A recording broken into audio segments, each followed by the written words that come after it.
Selamun aleyküm. Akşam şerifler hayırlı mübarek olsun. Ramazan şerif mübarek olsun sevgili dostlar. Mana bugün bayram. Bayramımız mübarek olsun. Bayram bayram dedik. Bayrama Allah yetiştirdi cümlemize. Herkesin Kırım'da ve Kırım dışında bizi kim seyretse herkese bayram mübarek olsun. Tutkan bütün ibadetleri, orazaları kabul olsun. Geliniz bugünkü bayram programımızı güzel güzel böyle muzika ile başladık ve en güzel şekilde sizlerle beraber geçireyik. Buyurunuz, bugün size hem misafir gibi de takdim edeceğim. Zenife Hanım bugün stüdyomuzda. Hem biraz misafir, 3 gün misafir olacak. Buyurun Zenife Hanım, hoş geldiniz. Elbette çok sağ olunuz. Gerçekten de misafir gibi özümü hissettim, saygılı seyircilerimiz. Ve sizni can yürekten selamlayın bizim en kıymetli, en sevgili seyircilerimiz. Ve elbette ki men de sizlerini bu mübarek Ramazan bayramından, Oraza bayramından hayırlayım. Ve ne aytmak istedim? Musafir özümni hissettim çünkü bilirsiniz Kazan'a barıp geldik ve sizler için güzel bir reportaj hazırladık. Men bilesem siz seyretkendirsiniz bu reportajını ve şimdi vatanga kaytkan son büyükten büyük bir kuvvançtır saygılı seyircilerimiz. Sizinle beraberlikte bu güzel günlerini, bu bayramını hissedip geçirmeye. Zenife Hanım, şimdi misafirimiz, değerli misafirimizi tanıştırsanız ve bu Kazan'a varıp geldiğinizi paylaşacağımız sizin taassuratlarınızı. Buyurun. Elbette. Saygılı seyircilerimiz, bildiğiniz gibi bugün Müslümanların en kıymetli bayramlarından biri bu mübarek Oraza bayramıdır. Ve kimni davet ederek acaba? Elbette. Kırım Müslümanlarının müftüsünü Hacı Emirali Ablayev'ni bugün stüdyamıza davet ettik. Hocam hoş geldiniz. Hoş geldiniz. Hoş geldiniz. Sağ olunuz. Binlerce şükürler olsun. Sağ olunuz. Nasıl Müftü Bey, bugünkü bu bayram günleri nasıl duygular? Bismillahirrahmanirrahim. Elbette ki bayram dediğimiz aslında sevmektir, sevilmektir. İnsanlardan kucaklaşmak ve bütün insanlar içinde birbirimizi affetmek, bağışlamak ve küs olanlar birbirlerine bağışlayıp gene bu bayram büyük bir sebeptir. Çünkü eğer bir iki Müslümanın arasını birleştiren ve gene tekrar onları ağa kardeş gibi yaşamaya bir yol verecekse, sebepçi olacaksak işte bu bizim bayramımız. Bunun için büyük bir sebeptir. Bizler sevindiğimiz, kuvandığımız o en birincisi ana vatanımızda tınçılık. Hep güzel olma sebebinden burada yaşamamız, ballarımız, torunlarımızın osmesi ve bizlerden beraber, milletten beraber bayram yapmamız bundan da kıvançlı bir şey dünyada olamaz. Elbette. Evet. Hocam tekrar hoş geldiniz programımıza. Evet, Cümlemizin bayramımız mübarek olsun. Bu arada teleseyircilere de hatırlatmak isteyik. Programımız canlı, koşulunuz beraber programın ana endi. Hocama bir şey soracak edim, yetiştiremedik. Buyurunuz, telefonumuz var. Telefon bağımız var. Alo, buyurunuz. Alo. Alo, Millet kanalı. Buyurunuz. Değil mi sizni? Alo. Selam aleyküm. Aleyküm selam. Aleyküm Ben selam. Ahmeşit şehrinden sizge telefon açacağım. Benim adım Gülsüm Atye. Hoş geldiniz. Oraza bayramının birinci günü şu münasebetiyle sizlerini hayırlamak isteyeyim. Allah razı olsun. Çok teşekkürler. Bayramın hayırlı olsun. Cümlemizge hayırlı. Ya, bu 11 ayının sultanı Oraza bayramının birinci günü sizlerini şu münasebetiyle millet kanalını ve halkımızını hayırlayım. Hepinizge sağlık, selametlik, uzak ömürler. Her bir işiniz ondan gelmesine ana vatanımızda çokça yıllar yaşap gene de bu bayramlara yetip gelmemizni isteyeyim. Amin. Allah razı olsun. Çok sağ olunuz güzel dilekleriniz için. Gerçekten de mühim şeylerini ayttınız Gülsüm abdi. Allah sizden razı olsun. Zaten en güzeli böyle can gönülden, içten gelen bu güzel sözler, güzel dilekler. Sizlerinin biz beraber olsak güç alamız sizden Ve çoktan çok teşekkürler. Horantanıza, bütün milletimize, kanalımızın adından ve burada stüdyodaki çalışkan kardeşlerimizin hepsinin adından size de bayram mübarek olsun, selam saygılar. Ve buyurunuz. Men aytmak isteyeyim. Bu Millet kanalının jurnalistlerini, operatorlarını hepsini bek yakşı alım baralar. Her birinin arzu niyetlerinin gerçekleşmesini isteyeyim.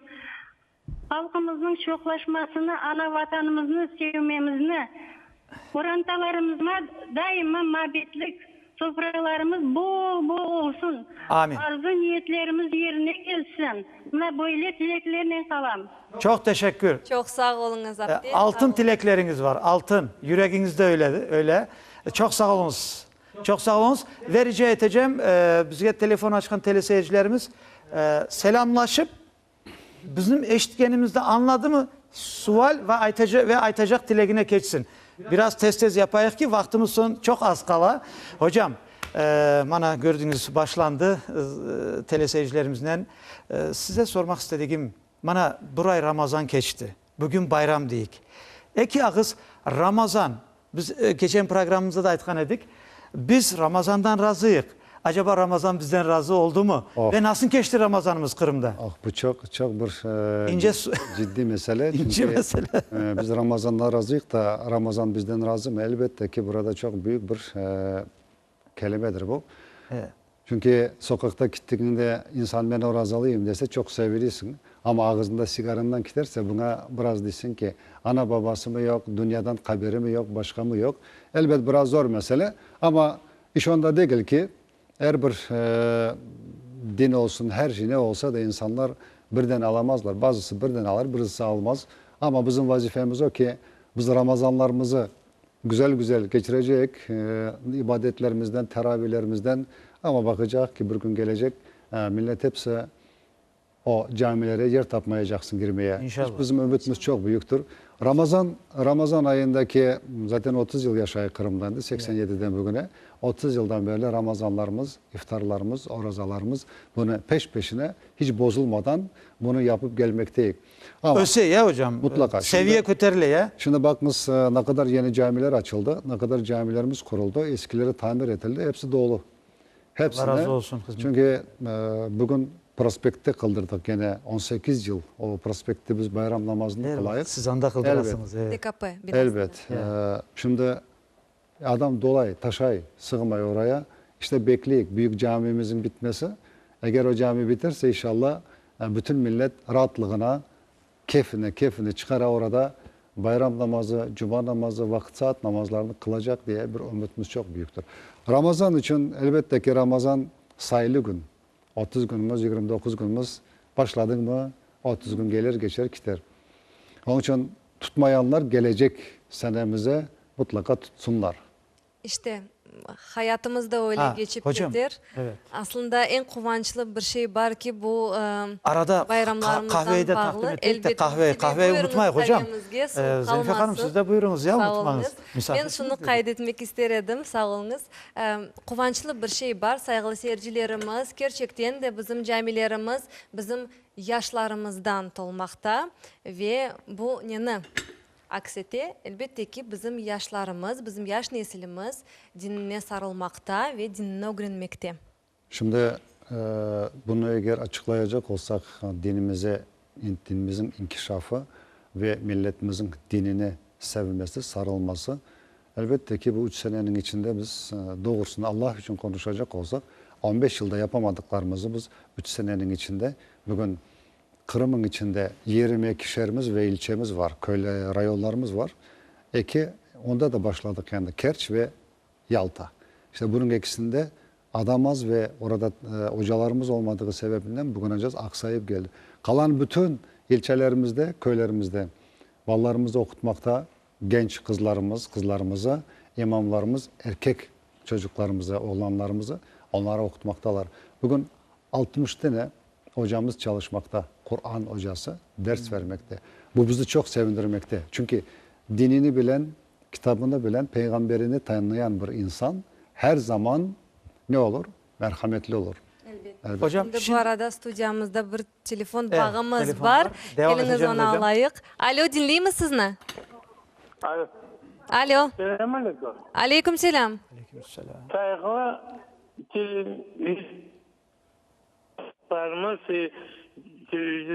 televizyon Seyirciler. Anladık, buyurunuz. Bizim kalklarımızga, kanıtata kalklarımızga uzak ömür, sağlık, selametlik, sabır, Amin.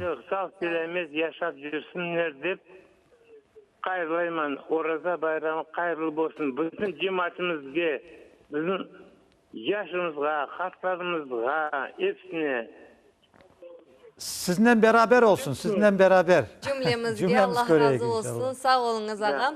qayır Sağ olunuz. Şimdi ise men buna Mufti Beyimiz aytdı.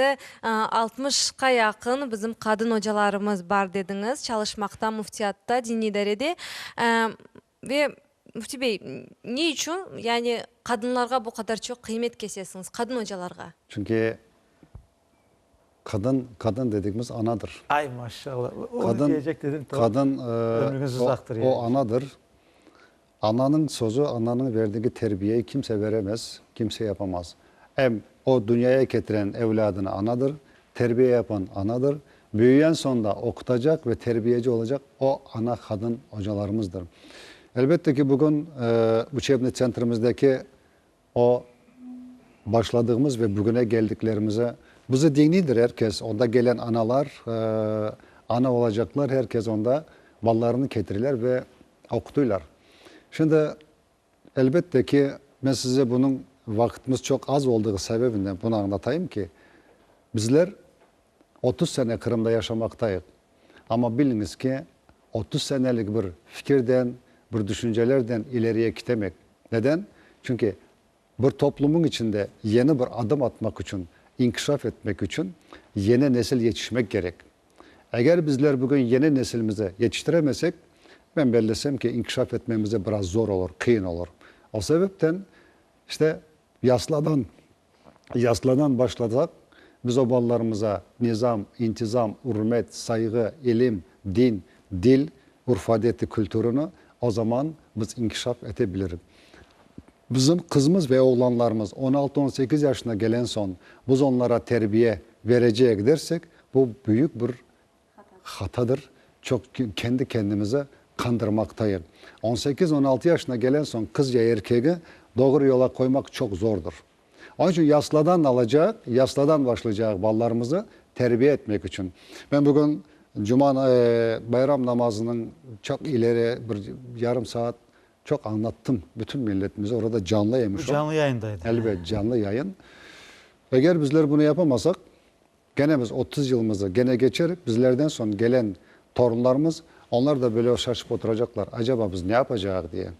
Onun için bugün analar, babalar, dedeler, bitaylar ve bazırganlarımıza en çok görev düşen, vazife düşen bazırganlarımız.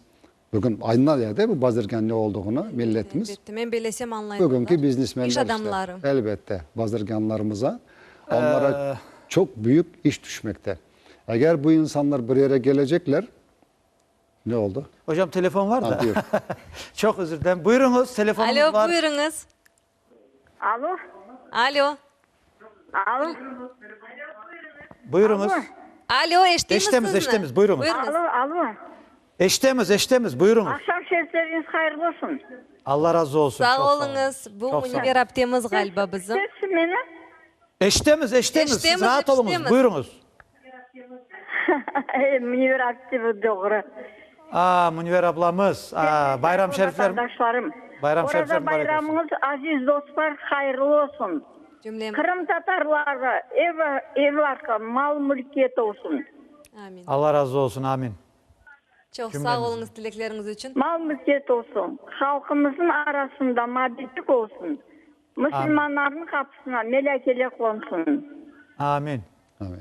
Amin. Amin. Çok sağ olunuz.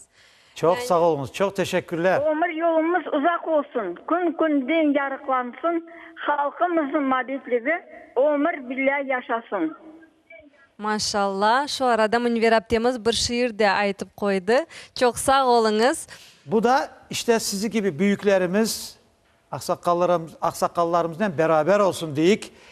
Devam ettik hocam. Evet. Yani Müftü Bey, kadın hocalarımız analarını, okumuş kadınlarını yetiştirmekteler. Anladığımıza göre. Elbet. Çünkü biz buna 10 yıl hazırlanıp gelmekteyiz. Bunu bugün başladık da bugün bu kadar mesafeye çıktık demek değildir. 10 yıl biz medresede okutan kızlarımızı ve enstitütümüze de okuttuk.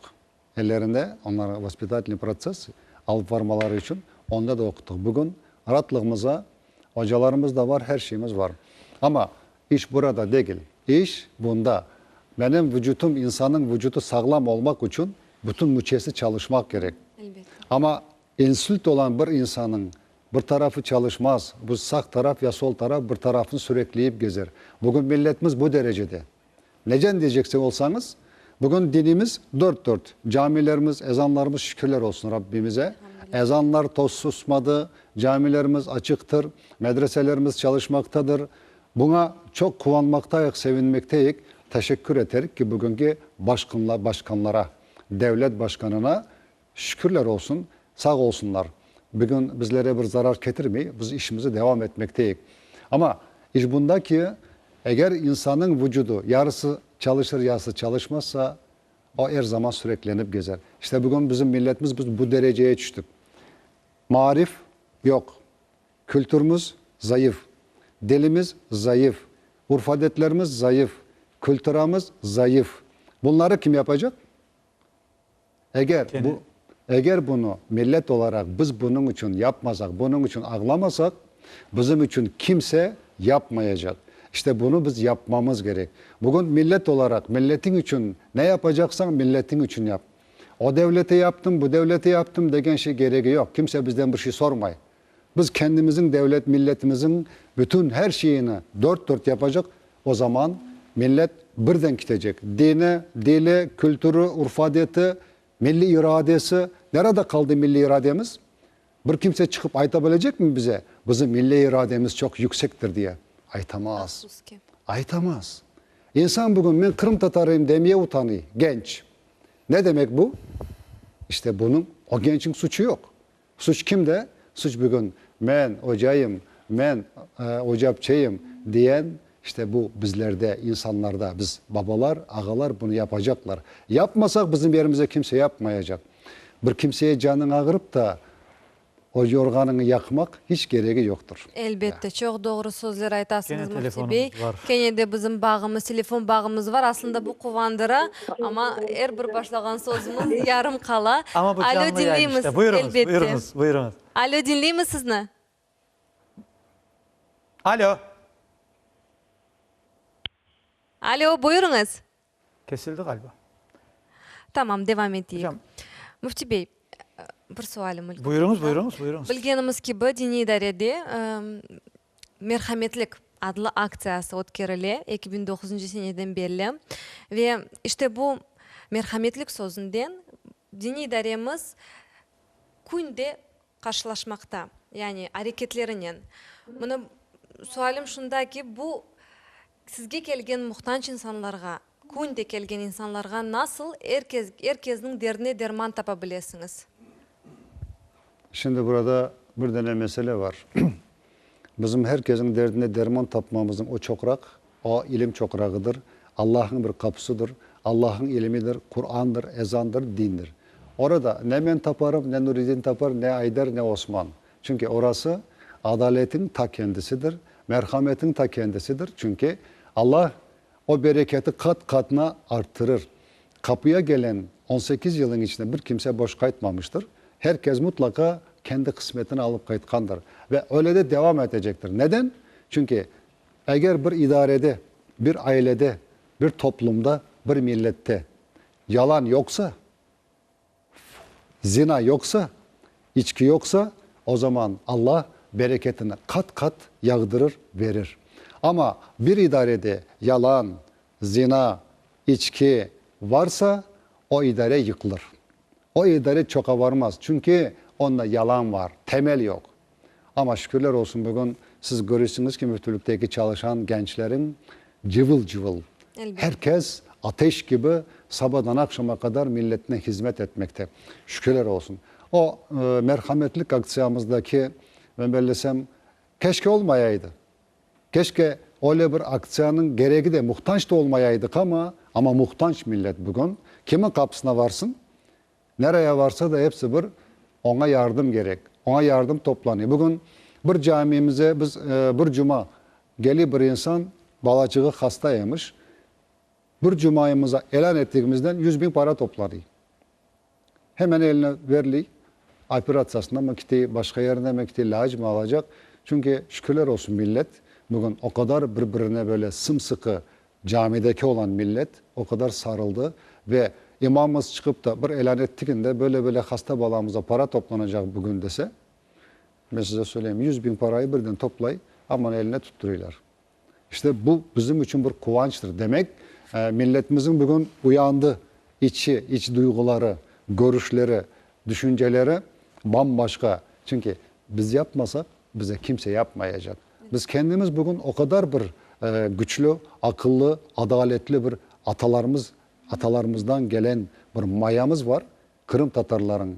Eğer biz onu yerine getirirsek o adaleti, o merhameti o zaman herkes diyecek ki keşke ben de Nureddin gibi olsaydım. Keşke ben de Osman gibi olsaydım diyecekler. Ama bunu yapmak için evvela adalet var. Adaleti çete çekip de merhamete yüz veririk. O zaman merhamet yaparsak buraya çıkıp yalan konuşacaklar. Caminin kürsüsüne çıkıp yalan konuşacaklar. Çünkü adaleti çete bıraktık, merhamet yaptık. Olmaz. Evvela adalettir, ondan sonra merhamettir. O aytalar ya hocam lafınıza kuvvet. Evet. Derler ya geç kalgan ya geciken adalet değildir. Olamaz. Hiç olamaz. Vaktinde. Elbet. Çünkü eğer biz bugün atalarımızın yazından, ecdatlarımızın yolundan gidersek ben size söyleyeyim ki Kırım'daki yardım edilmeyen insan kalmaz. Öyle olur ki biz sadaka vermeye adam tapmak. Eğer biz o adalete atalarımızın yolundan gidersek. Ama siyaset derik, hürriyet derik, demokrasiya derik, onun ardından gidersek o zaman yalan da bunda olacak. Hepsi bizim masamızda olacak. Çünkü biz din adamıyız. Biz yapacak işimize ya olur ya olur. İkincisi olmaz. Ya olur ya olmaz demek yok. Yok. Ya olur ya olur. Ya olur ya olur. Çünkü eğer bu ya olur ya olur diye yola çıkarsak Allah hep zaman bizden beraber. Emin. Biz onu yaparız. Ama olur mu acaba, olmaz mı acaba dedik mi o zaman hepsi masamıza tökülür. İşte bizim bugün bu milletin geleceği, bu milletin bugün dimdik ayakta durması ama hepsi bir. Ne de aylansak, hangi taraftan aylansak adalettir ve ilimdir. Hocam bu arada Evet. bizim şimdi elbette ki hocamızın da çok vaktini almayacağımız ama şimdi bu 30 gün iftar verildi ya. Evet. Bu bildiğimize göre bir günde arası kesilmedi. Evet. Allah razı olsun hizmeti geçken herkesin. Yani bu nasıl hocam 30 gün iftar kesilmeden bu nasıl başarıldı Şimdi- ve geleceğe bunun yatırımı da var mı? Mutlaka. Bu bugün tek Kebir'de camide değil, bugün bütün merkez camilerimizin hepsinde iftarlar 30 gün iftar yapıldı. O iftarı da Osman Mehmet hepsi birleşip o insanlara 100 adam, 150 adam, 200 adam ne kadar gelirse onlara iftar yaptılar. Siz bunu düşünebilirsiniz mi? Evet. Siz 4 yıl, 5 yıl evvelse böyle bir şeyler vardı Yok. mı? Yoktu. Bana ne derdi insan? İmkanı olan insan bile bekleyedi. Doğrusu. Gelmezlerdi. Ama bugün camilerdeki ya Türkiye'den beklerediler yardım gelecek değil. de biz iftar yapacak ya kurban çalacak. Ama şükürler olsun bugün balık tutmasını da öğrendiler, kavurmasını da öğrendi millet. İşte bu sevindirici. O bayram, Ramazan, İslamiyet, Müslümanlık, adalet, hürriyet işte bu hepsi bunun üstündedir. Bu neyin meyvesi hocam? Şimdi bu neyin neticesi? O mevayı söylemek biraz erkendir. Öyle mi? Ama gelecek şeylerimizde, konuşmalarımızda, görüşmemizde mutlaka onu söylerik. Bugün erkendir o mevayı Tamam, söylemeye. her şeyin nereden bir geldi? vakti Men var. belesem aslında bizim dinilerimizin faaliyetinin bir meyvasıdır Elbette ki, gerçekten de ve imamlarımızın yapkan alıp bargan işlerinin bir meyvasıdır. Çünkü gerçekten de bu insanlar bizim din Ben hocalarımız. size bunu olsun, söyleyeyim. imamlarımız. Bugünkü vaziyette imamlarımızın o kadar durumu ağır ki. Neden deniz? Çünkü Neden hocam? millet iki türlü fikirde geziyor. Ya. Öyle olur mu acaba? Böyle olur mu acaba? Dönüş mü var acaba? Kaytış mı var acaba? İşte imamlar dualara, merasimlere, baladını koymaya varın da imamlara çok sualler düşüyor. Çok itirazlar düşüyor. Çok hakaretler düşüyor. Biz her ay toplantımızı yaptığımızda biz bunların hepsini toplayıp eşittik. Ama Allah sabır etenden beraberdir. Bizim vazifemiz biz her zaman sabırlı olacak, akıllı olacak ve ileriye devam edecek. Ve Çünkü daima milletle beraber. Allah'ın dini, Allah'ın kitabı, Peygamberimizin yolu bizler için en önemlidir bu mesele. O kadar bir önemli. Ama öteki yollar, onlar bir toplum için, bir Müslüman için, bu üçüncü ve üçten sonki yollarımıza elbette ki biz ona çok iç adım atmak en esası budur bizim için. Ama bellediğim ve düşündüğüm ve gördüklerim bu ki bu milletin geleceği çok parlaktır. Çünkü biz ana vatandayız. Biz gurbette de gelik.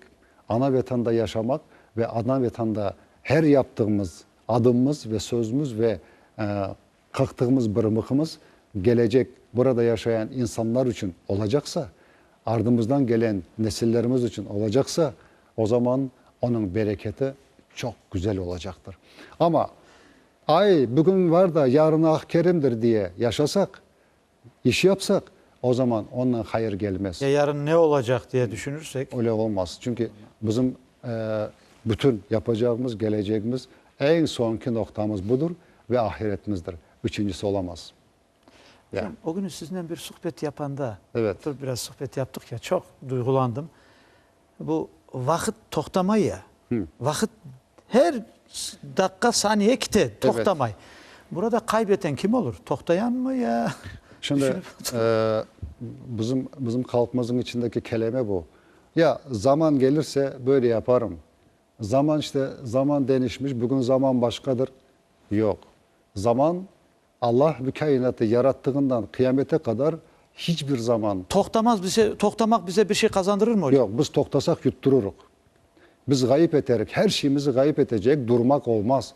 Bugün senin o gündeki sistema hep ileriye gittiğinde sen toktayıp duracaksın da 5 yıldan son başlarım dersin. Zaten başlayıp da olamazsın, gayip olur gidersin. Allahu Teala her vakit kazananlardan eylesin cümlemiz Elbette. hocam. İşte bizim telefon bağlarımızda toktamay. Saygılı Buyursunlar, seyircilerimiz buyursunlar. buyurunuz. Alo. Biraz fırsat verdiler ama. Selamun aleyküm. Aleyküm selam. Aleykümselam. Mübarek orada bayram cümlenizge hayırlı olsun. Allah razı Çok olsun. sağ olunuz. Allah razı olsun. Tanıtınız kendinizi. Benim adım İbrahim. Hoş geldiniz programımıza İbrahim Bey. Bayram şerifler mübarek Marina olsun. kasabasından. Men bizni Mufti Emir Ali'ge bir sualim var edi. Buyurunuz. 18 Mayıs günü Şüren'de olgan toplaşuda çok bekledik. Cemaatle beraber dua okular dep. Ama boş şey olgan yok. Ne manada budayın geçirildi? Mümkün olsa cevap versin. Yani Süren stansiyasında 18 Mayıs'ta hatıra mitingi olup geçken edi ve o yerde dua okulmadı diye sual Dua verdi. okulda orada bizim Elbette. dua okulda ve orada cami yapılan yerimiz var. Cami Abide yapılıyor. o günde dua Elbette. okulgan edi. Aslında İbrahim Bey gerçekten de o Görememişlerdir yerde belki. abide etrafında orada çiçekler koyulgan yerde bütün toplangan insanlar dua okuyup ondan son sanaga çıkan ediler ve milletke seslengen ediler. Aslında dua okulgan edi. Afsus ki orada olgan oturgan karbabalar, kartlar, insanlar bunu korup olamadılar. Ama aslında dualar okuldu. Evet. Şükürler olsun. Ve elbette camilerimizde de dualar okuldu men bilgenime göre. Her bir camilerde camimizde hem 13. Mayıs'ta hem de 19. Mayıs'ta 18 Mayıs'ta hatta dualarımız ötkerildi camilerimizde. Çok şükürler olsun ve sürgünlükке uğrayan insanlarımızın hatırası anıldı. Hocam,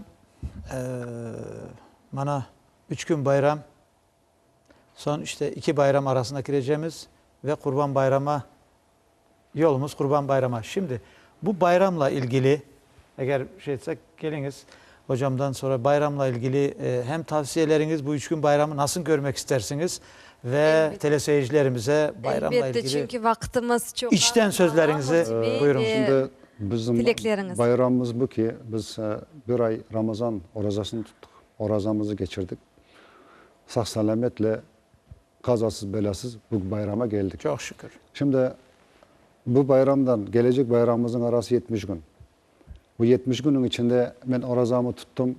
Borcumu ödedim Allah'a, artık kerimdir yarına diye gene eski halimize, eski duruma düşecek olsak yaptığımız bütün ibadetlerimiz boşuna gider. Onun için eğer insan bu yola orazasını tutmuş, bayramını yapmış, bugün bayramın 1. günü ve 2 günde bayramımız var. Bayramını elbette Müslümanlardan, kardeşlerinden, dostlarından bayramını geçirecektir.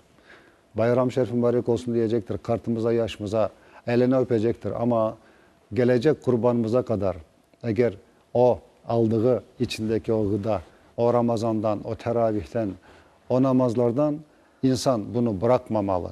Bunu devam etmeli ki yarın görecek Kurban Bayramı'nda belki Allah nasip edecek ki hacca gitmeye. Çünkü her şey Allah'ın elindedir. Mutlaka benim tavsiyem bu ki milletimize yaptıkları 3 ayın, bir ayın içindeki teravih, Ramazan, oruçlar, dualar, tesbihler bunları zaya gitmesinler, zaya bırakmasınlar. Bir hata yaparak da ya gelecek orazamı tutarım gene sevap kazanırım. Hayır bile olmasın.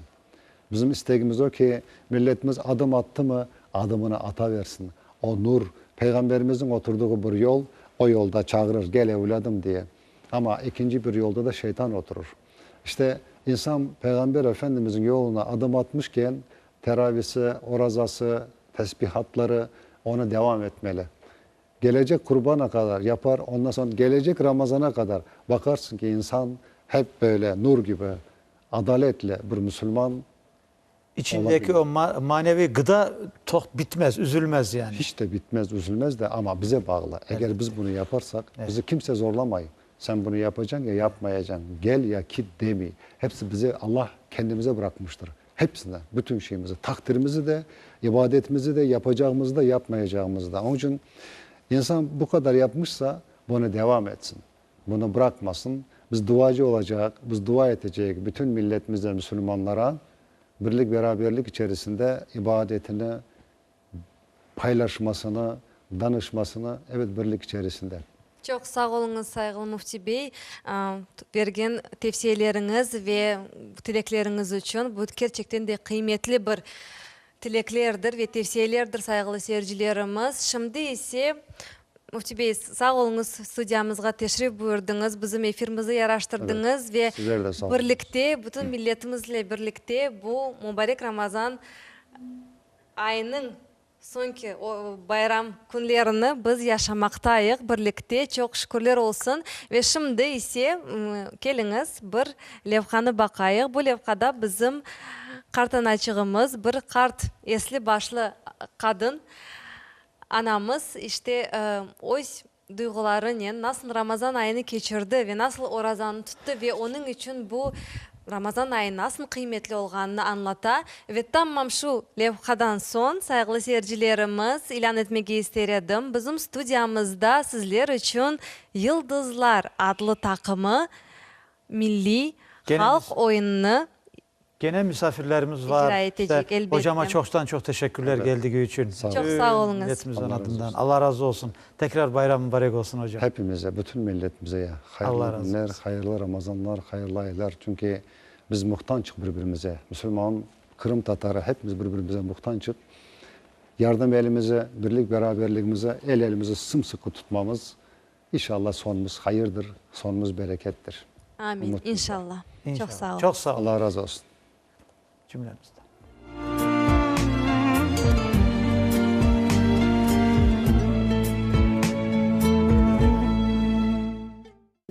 ораза келеятыр.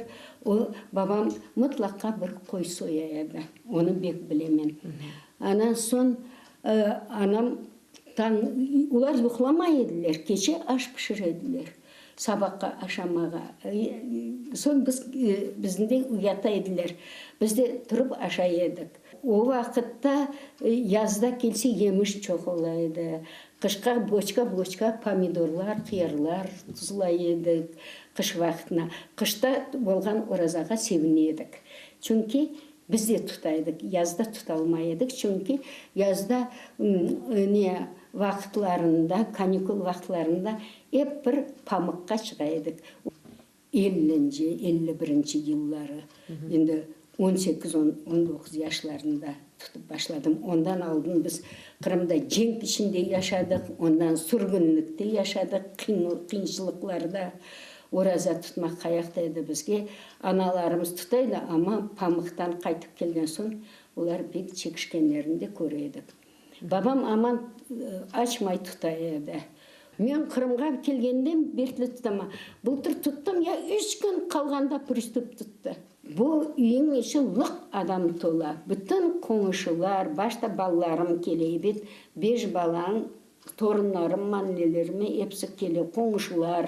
Bütün milletimizge, Müslüman, özümüzün Kırım Tatar ballarına da, kartlarımızga da, küçünüz yetken kadar dinge sarılıp, Kur'an-ı Kerim'ge sarılıp Allah'a yakınlaşıp oraza tutmağa özünüzni hazırlamak gereksiz.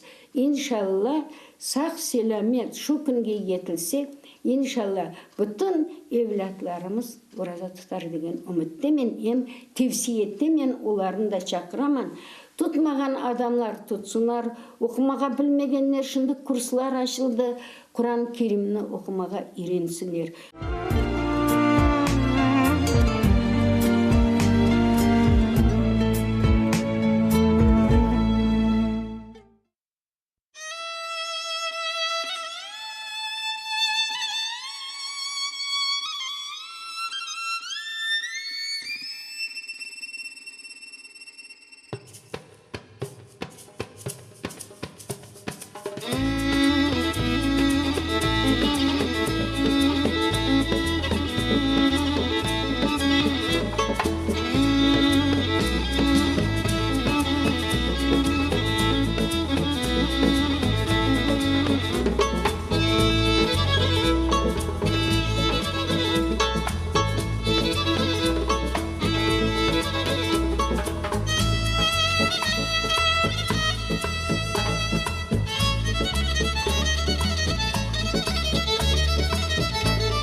Рамадан айындан Шаваль айы келген соң 6 күн девамында ораза tutmak Peygamberimizden sallallahu aleyhi ve sellem sünnettedir. Gerçekten Hazreti Peygamberimiz sallallahu aleyhi ve sellem bizge buyurgan ki kim degen mına Ramazan orazasından son 6 gün oruza tutsa, yani Şevval ayında bilesiniz Ramazandan sonra Şevval ayı kere. Demek ki mına öyle hesaplana değil ki sanki bütün yıl oruza tutkanı gibi ol. Şavаль ayında orazа musulmanlar saqlıqlaşmağa istemigen Ramadan ayı hakkında hatırlatma kıbı ola. Ve Peygamberimiz sallallahu aleyhi ve sellem aytqаны kıbı, eğer insanlar Ramadan ayının kıymetini bilse ediler, bir yıl devam etkenini ister ediler. Eğer de biz Ramazan ayında birkaç gün orazа tutmasak, olarını Şavаль ayından son tazmin etmege mümkün olur. Birinci bayram gününde zaten oruza tutmak haramdır, yasaktır, olmaz yani. İkinci, üçüncü günde de mekruh, güzel sayılmay. Yani bayramdan son, işte Ramazan bayramının üçüncü günden son, yani oğa niyetlenip onu tutmağa gerek. Bilgenimiz kıbı, bizim yapkan işlerimizin kıymeti niyetlerimizge göre kesili. Eğer biz Ramadan ayında orazа tutmagan günlerimizni ödemek niyetlensek, olarını mutlaka ödemek kerekmiz. Eğer de Şavаль ayında 6 gün devamında orazа tutmak niyetlensek, sonra tutsak, biz orazа mükafatını kazanamız. Eğer Ramadan ayında 29 günden ziyade orazаны tutmasak, Şavаль ayında 6 gününü ayırıp başka günleri tutmak mümkün. Gerçek bakağımız vakit onları ayrı tutmağa mümkün olsa da faziletli olgan, doğrusu olgan, daha güzel olgan. Bunları arka arkaya 6 günü işte bayram günlerden son tutmak en güzeldir. Hatırlamak kerekmiz ki, Ramadan ayında orazа tutmagan günlerini gelecek Ramadan ayına kadar ödemek mümkün. Şavаль orazamızны ise biz tek bu ayda tutmalımız. Demek Şavаль ayında mükafat almak imkanımızını kaçırmamak, sonra Ramadan ayının orazasını ödemek en doğrusudur.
Teşekkürler.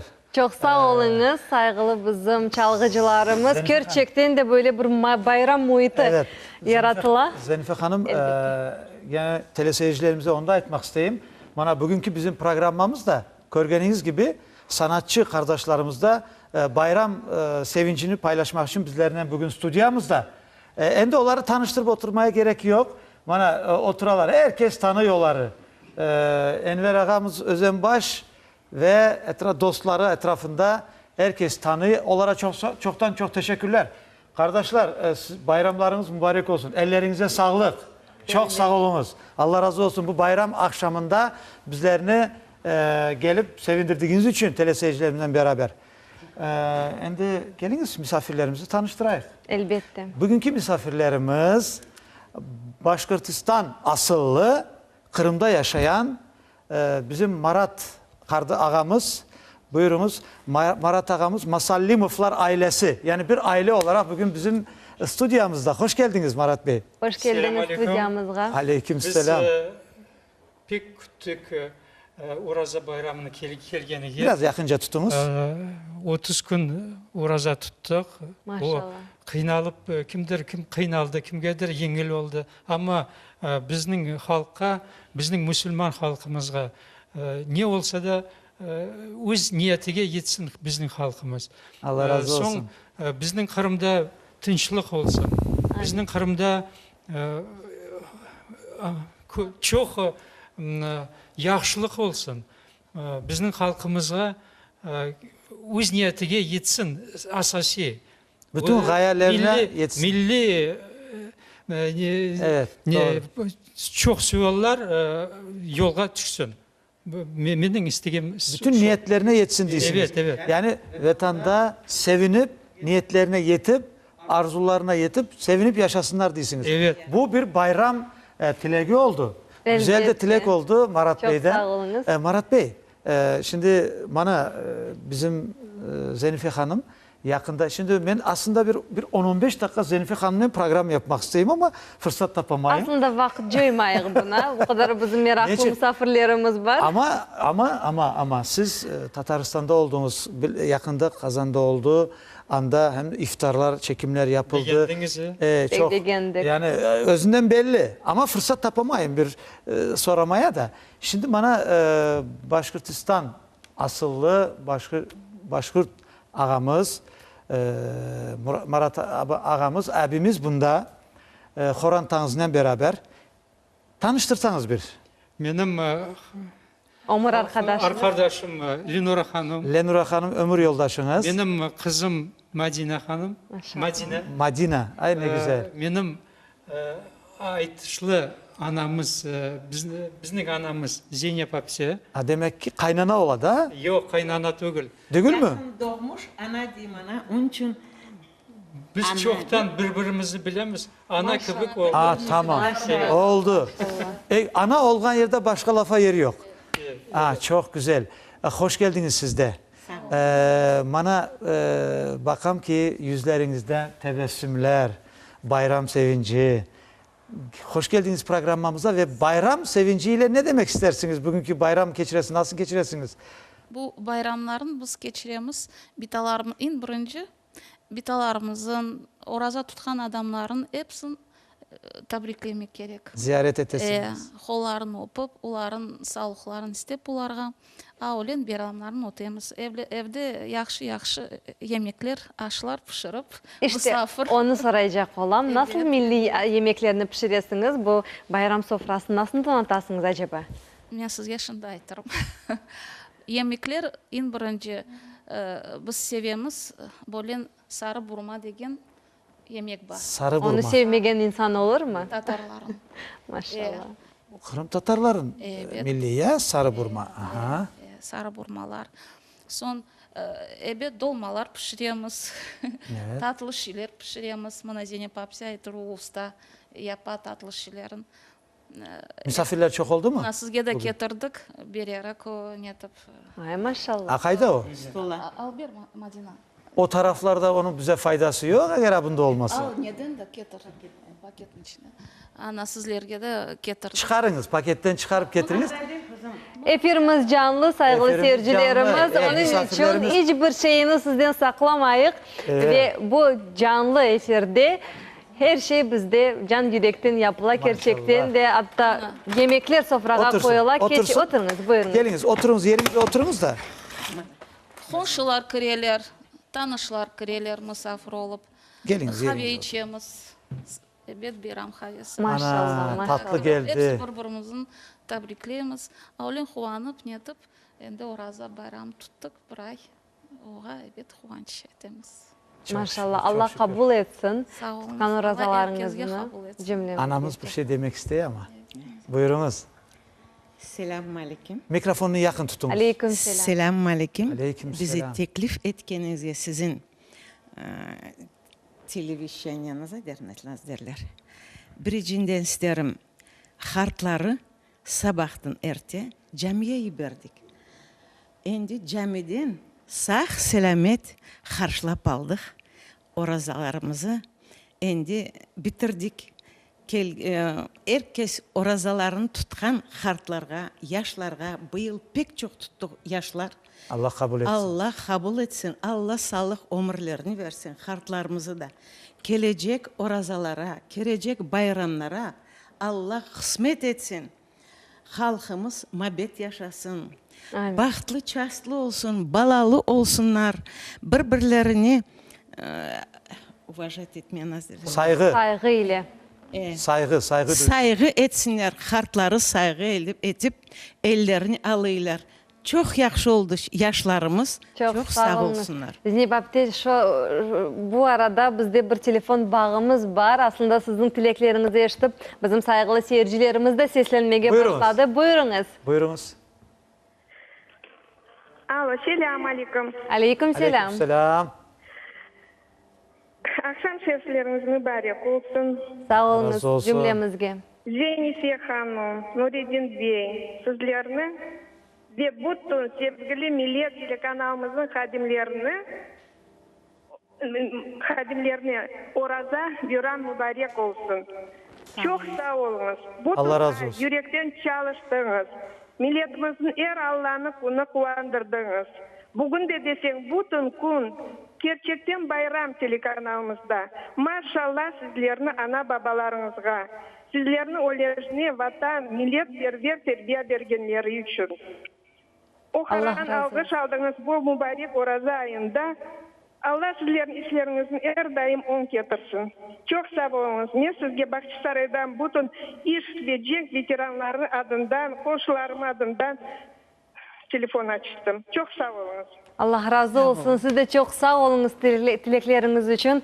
Gerçekten de böyle sözlerini eşitken son daha çok iş yapmaya isteyik, daha çok efirlerge çıkmaya isteyik ve sizler için saygılı seyircilerimiz. Temçit vaktine kadar program olsun deyik hatta. Olabilir o kadar aslında. isteyik. Bizim için zor değil saygılı seyircilerimiz. Yeter ki siz bizimle beraberlikte yayınlarını Bahçesaray'a da selam geçiriniz. saygılarımız olsun. Bütün Bahçesaray'a sağ Elbette. olunuz. Çok teşekkürler. Hanenize de bereket deyik. Buyurunuz. Son. Ben demek isterim. Ablen yaşlarımız çokça oraza tutsunlar. Ana babalarını sevip saysınlar. Camilere çokça varsınlar. Başka yerlere varmazdan. Müzikanın, camilerinin, okumaklarının Allah kısmet etsin. Nasıl diyeceğim? Birbirlerine mabet olsunlar. Yaşlar birbirlerinin mabet olsunlar, ayırmasınlar. Az diyeyim ben çok. Ali, sen o men bu yani birbirlerine saygılı olsun. Kim olsa da kardeş halklarımız, kardeşimiz ne kadar birlik beraberlik olsa o kadar bereket olursun. O kadar bereket olsun. Evet. Memleketimiz bayısın. Memleketimizge Amin. Allah tınçlık, amanlık versin. Sizin bu lafınıza bir şey koşmak isteyeyim. Bana değilsiniz ya böyle tilekler, güzel güzel tilekler. Nerede sevinç olsa, nerede sevinçler paylaşsa, sevinçler çoğayır ve bereket olur diler. Doğru mu? Olur.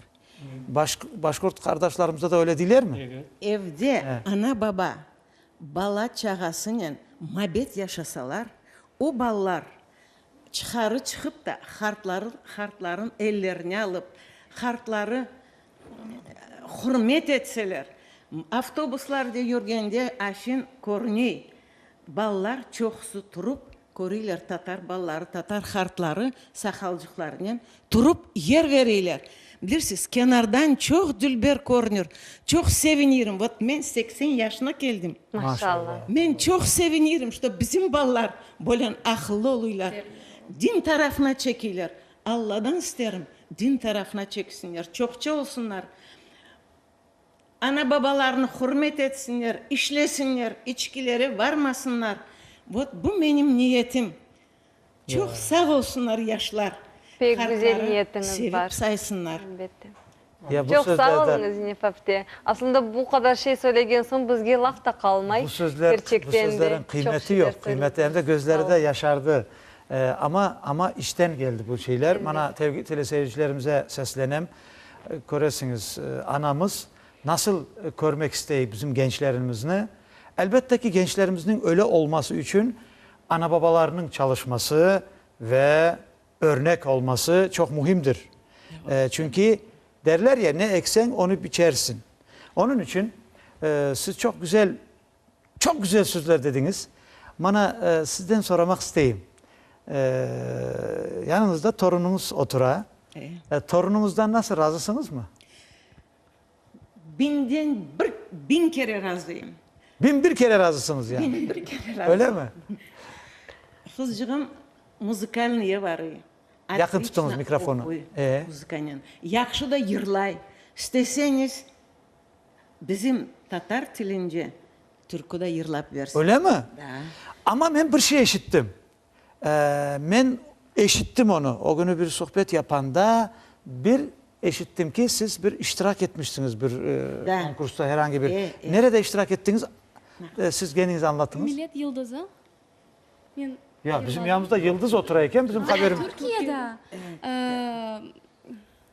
Nerede? Türkiye'de. Türkiye'de, Eskişehir'de. Aha.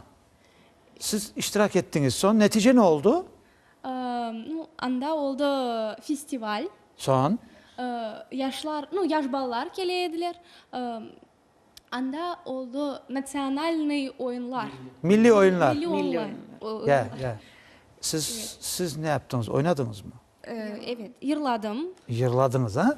Aha. Anda da sportivny konkurslарıydı. Ben de oynadım.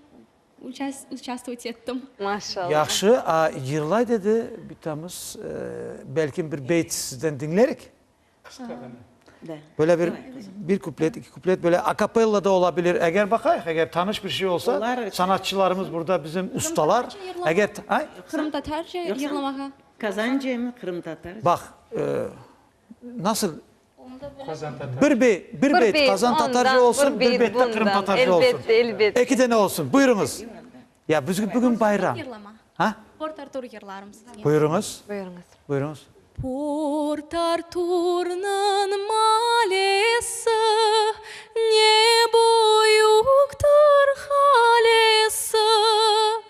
Port Artur'un malesi ne büyüktür halesi.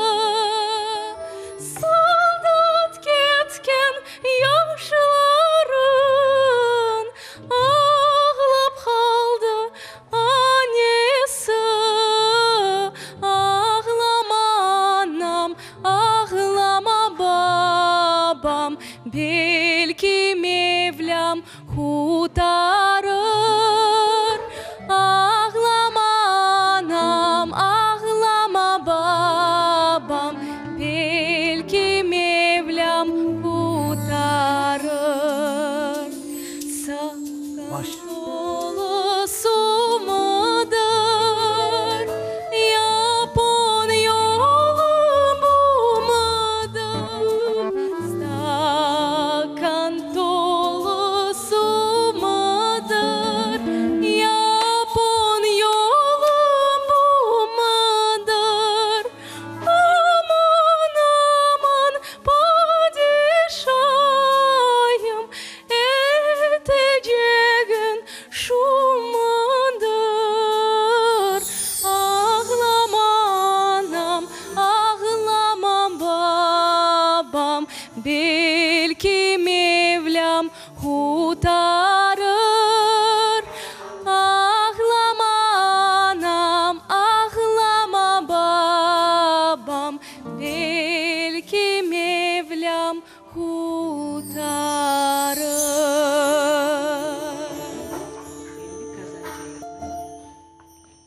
Çok teşekkürler.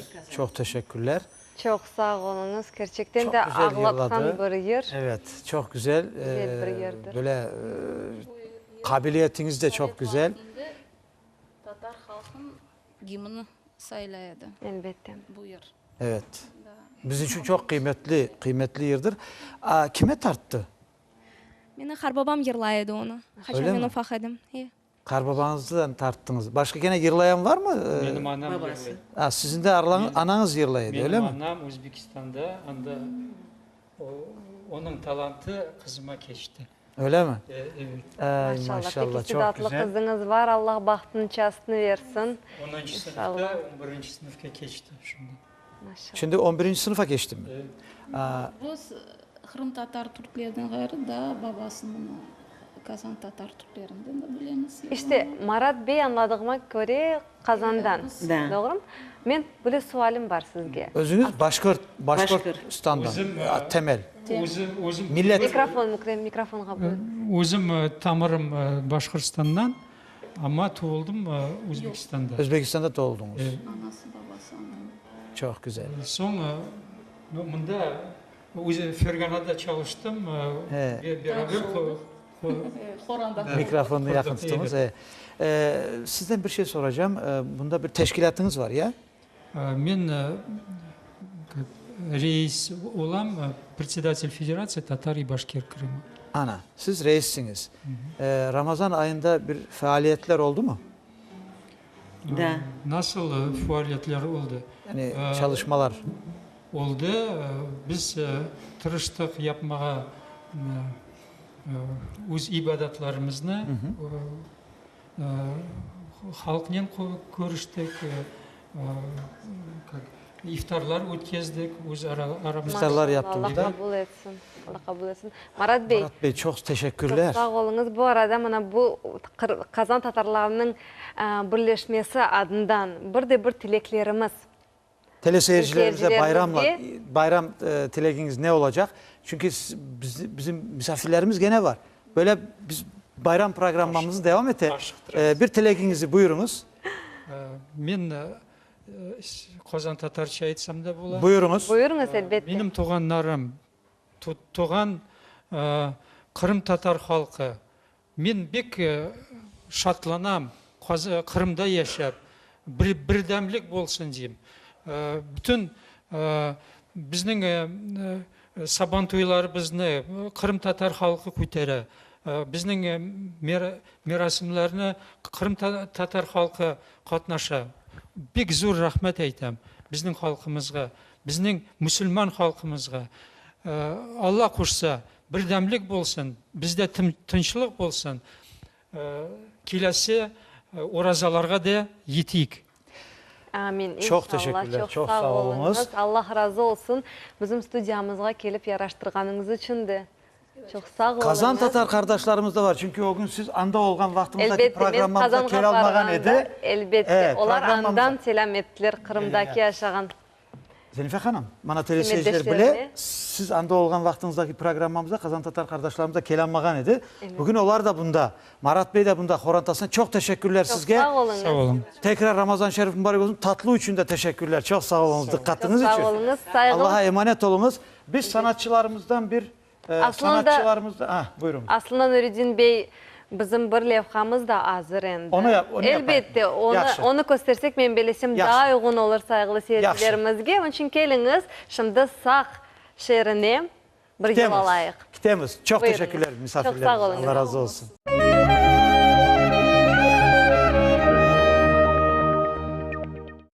İslam dininin 5 şartlarından üçüncüsü Ramazan ayında oraza tutmaktır. Bu ay devamında orazaga niyetlengen musulmanlar sabadan gün batıga kadar aş su içmeyip dualar yapıp Allah o günde olgan borçlarını yerine getirirler. Şu mübarek ay bitkeninden ise Id al-Fitr bayramı yani oraza bayram aytetiledir. Sağ cemesinde 5 yıldan ziyade de an-anevi olgan iftarlar geçiriledir. Bu iftarlar teşkilatçılarının bildirgenine göre bugünkü günde çok şeyden ıştam ve şu denişmelerinin içinde en asası oraza tutkan insanların çoklaşmasıdır. Kırım'ın buna bu Rusya'ya ötkende alsanız haç taraftan buna Kores sözünüz her vakit her konu televizyonda elan eteler. Kim sti haçka ketmege yoktur problemler. 150'den çok insan endi yazıldı. Çok insanlar şunda camiye gelip başladılar. Cuma günü bu cami dolu cami. Biz alsak 4-5 yıl evvelse insanlar az geliyordu. Şunda çok insanlar, yaşlılar oraza da tutarlar. Hem cuma namazına çok insanlar katnaylar. Bu evet yanlış hem bizge hem yaxşı. Din taraftan niçin deseniz siyaset bir vakit insanların birleştirmiyor. Lakin din birleştiriyor insanların birleştiriyor milletin. Ramazan ayının sonki akşamından musulmanlar oraza bayramga hazırlanalar. Beli olğanı gibi oraza bayram Ramazadan son kelgen Şevval ayının ilk 3 günü qayt etili. Bu adet da Muhammed peygamber zamanından başlangandır. Tarih olarak bu 624 senedir. Ramazan ayı musulmanlarının birleştirme vakiti dep sayıladır. Bizler çok regionlarga yürüyedik, çok vatandaşlarımızdan bağlanaydık. Şükür Allah'a bu yıl мен белесем ораза tutkan insanlar daha da koşuldu. Ve biz adetinde bizde biz songi iftarlı Ramazan ayında geçiremiz sak cemaatinin. Mına indi 3. yıl. Onun için bizler buraya bir karara geldik kenede. Sak cemaatinin bugün geçirmege. Kısmet olsa işte her şey yaxşı olur. Hepinizni hayırlayım ve men çok gururlanam. Çünkü milletimiz o'zini joymay, o'zini qidira, böyle deb aytmam mumkin. Urf adetlerimizni, dinimizni, Qrim tatar tilini, ana tilini saqlamaga tirishadi. Men bilesem yaqin zaman işte olgan problemalarını da biz çözüp oluruz ve milletin geleceği parlaq olur. Hayırlı olsun da bir kere. Рамазан айы дивамында ораза тутып, табиатымызны гүзелләштереп, чокча яхшы ве адил ишлер япып, Аллах ризасыны казанмага тырышабыз. Herkese sağlık, selametlik. Buna tutan orazalar Ramazan sonuna yetip geldi. Herkese sağlık, selametlik. Allah yardımcı oldu. Geçti bu ay pek yaxşı buna biz bir türlü bir kıyınçılık duyğamız yok. Herkesin nesli yaxşı, настроениясы yaxşı. Бу буюк байрамга мусульманлар ивелден азырланып башлайлар. Байрам үгүнден олар яны урбалар ве гүзел бакшышлар алалар. Ораза байрамны яны урбалар кийип каршыламага да адет олган. Яны шейлерни тек урбада дегилди, эв донатмасында да кулланмага мумкин. Кырым мусульманларыны бу мубарек байрамнен Бахчисарай районунун башы Рифат Бейдирдаров да хайырлады. Bütün bizim Kırım Tatar milletine Oraza bayramımız hayırlı olsun. Hepinize kuvvet, hepinize sağ selametlik, bağışlık, hepimiz bir olayıq. Bir ay devamında sağ cemesinde iftarlar geçirildi. Bu iftarlarga kelgen adamlar çok oldu. Оларның сарасында hem yerli sakinler hem musafirler de olaydı. На протяжении всего месяца Рамазан на территории мечети проходили ифтары каждый день. Более 100 мусульман ежедневно приходили, открывали, ифтарили. И это уже на протяжении нескольких лет последних. Здесь уже такая традиция. Каждый день на территории мечети со всего города, близлежащих сел приезжают мусульмане, общаются вместе, проводят ифтар, совершают коллективные молитвы, таравих, фарзы. И это, естественно, сплочает мусульманскую уму, народ. Ифтарда Девлет думасынын депутаты Руслан Бальбек де болунду. Руслан Бей бу мубарек айда мусульманлар бирлик болмак керектигин айтты. Мы собрались именно в Саках. Сегодня сакские мусульмане, крымские татары собрались благодаря вот таким инициативникам, таким вот общественным деятелям, как Искандер ага Белялов, как Дин Джаматы Асан ага. Поэтому хотелось бы пожелать вот в дни праздника, потому что действительно целый месяц, это месяц был испытаний, когда мы воздерживались не только от еды, но и смиряли все свои страсти, боролись со своими пороками, старались быть ближе друг к другу. И хотелось бы, конечно же, пожелать, чтобы в дни праздника, вот все 3 дня, мы навестили своих родных и близких, стали поистине ближе друг к другу, простили обиды взаимные и понимали, что это священный долг всех мусульман. Ораза байрамга олган азырлыклар Рамазанын соңку акшамында башлана. İnşallah bu ayda bizge Allah da yardımcı oldu. Havalar da pek sıcak olmadı. İftar pek güzel geçti, bol geçti. Allah bu iftarını bergen adamına Allah sağlığını versin. Bir ay oraza tuttuk, ibadet ettik, namaz kıldık, Kur'anlar okuduk. Her gün akşamga iftar olurdu. Allah kabul etsin bergen iftarlarını. Арифе күнү мусульманлар арасында хайрие ярдымлашмалар адет олгандыр. Бу ярдымлашмалар татлылыклар яда бир микдар паранын жерине кетирмеси мүмкүн. Лекин эң эсасы оларак bizler аклымызда мубарек Рамазан айы Аллахнын айы олганы ве бу ай мусульманлар үчүн эм маневи, эм рухий темизленме үчүн фурсат олганын хатырламак керекмиз.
Çoktan çok teşekkürler. Maşallah, çok sağ olunuz. Elinize sağlık, sağ olunuz. Bana güzel, hasta gönlüm dedi de başta, doğru mu? Ana güzel böyle dertli ama hoş. Sevgili teleseyircilerimiz, aytkanımız gibi bizim işte keçken programlarımızda misafirlerimiz olmagan idi, kele almagan ediler. İşte arada değişiklikler oldu ama bugün her şeyde bir hayır var. Her şeyde bir hayır var. Meğer bizim Zenife Hanım'ını andan kaytmasını beklegen ekenler. Gerçekten. Tataristan'dan ki ana gördünüz mü nasıl? Elbette ben de sizlerge andan balaban selamlarını getirdim. Ya bir türlü yakalamayayım, bir şeyler soracağım, daha vakit olmay. Bana misafirler var stüdyamızda. Yanımda Svetlana Hanım otura, Kırım Kazan Tatar Federasyonu'ndan, doğru mu? Geliniz, hem tanış ettiniz özünüzü hem ablalarımızı tanış ettiniz. Buyurunuz mikrofonu. Hoş geldiniz programımıza. Hoş geldiniz. Saygılı vatandaşlar, İsa'mısız kadırlı dostlarım. Bugün biz birinci bayram gününü ötkazemiz. Urazanı indi ağır bulsa da, kıyın bulsa da tuttuk bütünübüz. Maşallah. Bütün kişilerge min sağlık tileyim. İsenlik, barlık, samıglan tınçlık. Dünyada bizde tınçlık bulsa, barlık da bula, biz aytken aybirimiz de bula. Bizim Tataristan'dan vizitli kartışkamız. Bana endi ben onu aytacak idim. Ömrünüz uzak olsun. Birinci ablalarımızı bir tanıştırınız. Siz prezident, öyle mi? Federasyon prezidenti. Ve ablalarımızla tanış ettiniz Svetlana Hanım. Bu bizim konağımız Venera Hanım, Başkiriye'den. Hoş geldiniz. Hoş geldiniz. Rahmet. Mikrofonunu tutunuz. Hoş geldiniz. Mikrofonunu.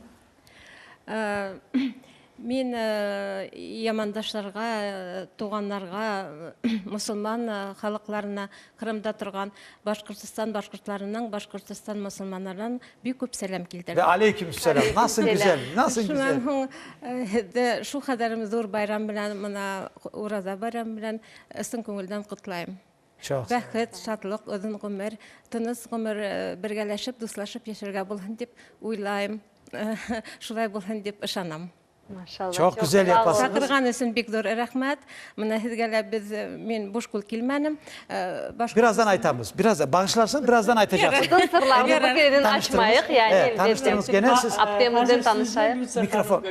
Mikrofon. Bizne Ak Miçet'ten. Yok, mikrofonu aytınız da, mikrofonu aytınız ki eşitilmez. Buyurunuz, kimdir? Bu bizning Lutsa hanım, bizning yordamchimiz.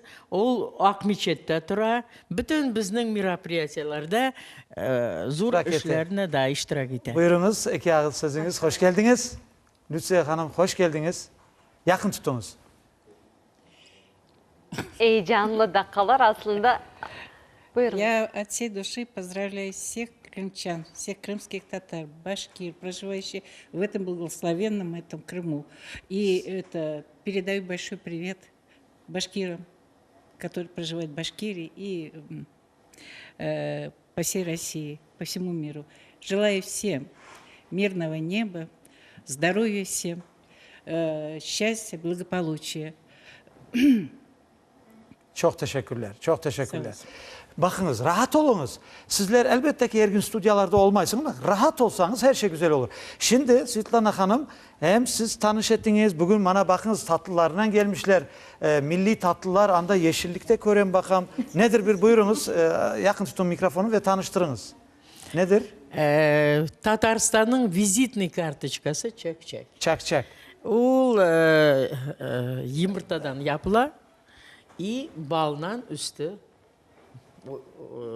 Aha, baldan üstüne tökeler baldan. Aslında her vakit meraklanaydım. Bu acayip bir öyle sıfatlı bir şey, tatlılık nasıl yapılır acaba diye. Öyle ufak keseklerle yapılgan bir elbette. Ben bilgenime göre böyle çakçakını tatlı şey olar. Maşallah. Yani ballı, tatlı, şerbetli, böyle lezzetli bir tatlılıktır.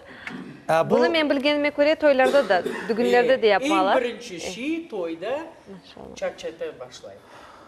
Buna görüyorsunuz, küçük fragmentler var. Onu buraya alganınızda siz ne istiyorsunuz? Niyetle, öyle mi? Niyetinizi aytsak, обязательно o niyet. Evelallah, inşallah. Mikrofonunu Svetlana Hanım. Niyetinizge yetişesiz. İnşallah, nimettir, nimettir. No Tatarstanda bir çakçak değil, bizning bilesiz uç fıçmaklarımız. Bek lezzetli. Bilemiz, tadlarına baktık, pek beğendik. Bilaşlarımız güzel. Biz endi şimdi Kırım Tatarlarından тоже birge uç fıçmak yapsak, samsada yapamız. Lezzetli bek ola. Bizde pilmen yapsalar, bunda yufak aş değiller. Yani aşlarımız pek yakın ve benziyor birbirine. Geliniz böyle yapayım. Lütfiye Hanım, şimdi buradaki şeyleri gene gösteriniz de ondan sonra güzel bir kalp sözlerinizi, dileklerinizi, bayramlık sözlerinizi alın. Birinci tanış ettiğiniz o nedir? Venera Hanım Başkirski mikrofon. Bağırsak degen tatlı şey alıp geldi. O yumurtadan yapıla, onun şeker gördünüz mü? Münavli balaban şey olmayıp kesili yak, çok yakın içinde. Anladım. Yanındaki yeşillik nedir? Yanında lipa. Bizde de o şey. Lipa. Buna lipovi mütten. Bu bal da bu. Bunda bal. Lipovi çok sağ olun. Allah razı olsun. Allah razı olsun. Biz ketken son çay içersiniz. Onu ben alacağım. Sağ olunuz. Onu ben alacağım. İşte saygılı seyircilerimiz bizim beğendi. Ben bal sevem. Allah razı olsun. Allah bereket versin. En de arada kahvenizi yudumlarınızda teleseyircilerimize bayramla bir tebrik ettiniz. Ve misafirlerimizi davet edeceğimiz gene. En birinci bilirsiniz ne aytmak isteyeyim? Tebrik. Sizge sağ olun diyeceğim. Потому что bizning iftarlarda, bizning orazamızını yengil o'tkazaylik deb siz bizga akşam üstleri bek yordam beğendiniz programları. Güzel, sağ olun. Akşam üstü müftiyatda en so'nggi iftar oldu. Бек güzel өткіздіңіз. Allah razı olsun. Сон, по возможности, если можно, я хочу выразить большое, огромную благодарность и большое спасибо сказать нашему муфтиятымызға. Çok sağ olun. Қадыр кечесі olғанда бізді таклиф еттілер. Оқыдық, намаз оқыдық и hepimizге Allah kabul etsin. Allah kabul etsin o günlerini. Çok teşekkürler. Allah kabul etsin. Kısa ek ağız sözünüzü alayık da buyurunuz misafirlerimiz. Binera Hanım. İki ağız. Aytacak Пару слов, dileklerinizi. пожалуйста. Buyurun. İyi vaktimiz az kala da. Ісін көңілден башқұрт сейтем әлі, башқұрт сәлемін келтіргіз. Тұтыш татар Крым халықларына, тұтыш Крымда яшаған достарыбызға, түрлі милләт тұтқан Крым татарларыбызға ісін көңілден зор рахмет, көп сәлем келтіріп, хаулық, шатлық, ұзын ғұмыр тілеймін. Çok teşekkürler. Çok sağ olunuz. Тағыла бір көрішірге ярдам берін Allah. Buyurunuz, пару слов, пожалуйста. Bayram için ne demek istersiniz teleseyircilerimize?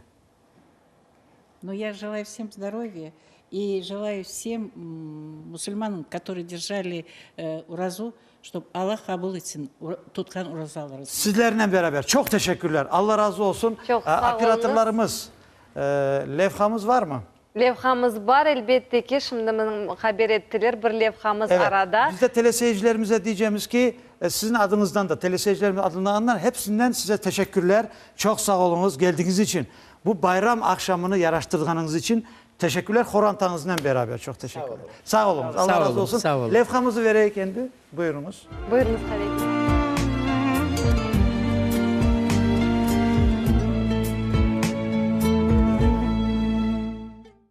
Балалық devri алтын devirdir. Bu vaqtda oyun tahsilden gayrı en kerekli olgan şey terbiyeni alamız. Peygamberimizning sözlerine göre ana baba tarafından insanga berilgen en kıymetli baylık bu terbiyedir. Demek endi oraza kunleri bayram Ramazan ayında biz orazanı tutamız. Balaçıklarımız oraza tutmak gerekler mi? Bu suallerge cevap verecekmiz. Peygamberimiz böyle ayta. Akıllı yerinde olmayıp, insanın akıllı yerine gelmegence, yuklagan insan turmaganca ve bala osmurluk çağına yetmegence oraza şart sayılmay. Çok alimler böyle kayıtlarını yaparlar. İslam dinimizde küçük balalar oraza tutmamazlıkları mümkün. Çünkü onların vücutları endi osıp gerekli maddelerini toplamağa başlaylar. Kemaline yetken balanın yaşı da farklı olabilir. Bütün ibadetler aynı namaz gibi 7 yaşından böyle aşlamak gerek ballarga öğretmege. Ama böyle öğretkende balaçıklarını zorlamayacaksın. Çünkü onların kendi istekleri olması gerek. Ve sevdire ballarga hem orazanı hem namazını aşlamak gerek. İstek insanı türlü yollarga alıp kelgen duygudur. Ama bizim aramızda kichkene olsalar da Allah'a güzel sevgi isteklerinden yalvarıp güçlü olgan balachığımız var. Men Kur'an'da men oraza tutam ve namazlarını kılamız. Son gece gündüz iftarlarga baramız.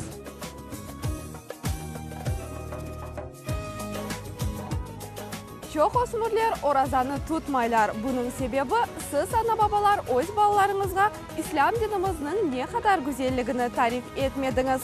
Yuklamazdan evvel olarga Peygamberimizin hayatından tarif etiniz. Oraza bayramımızı, iftarlarımızı oyun şekilde geçiriniz ve siz öz balalarınızı doğru terbiyelersiniz.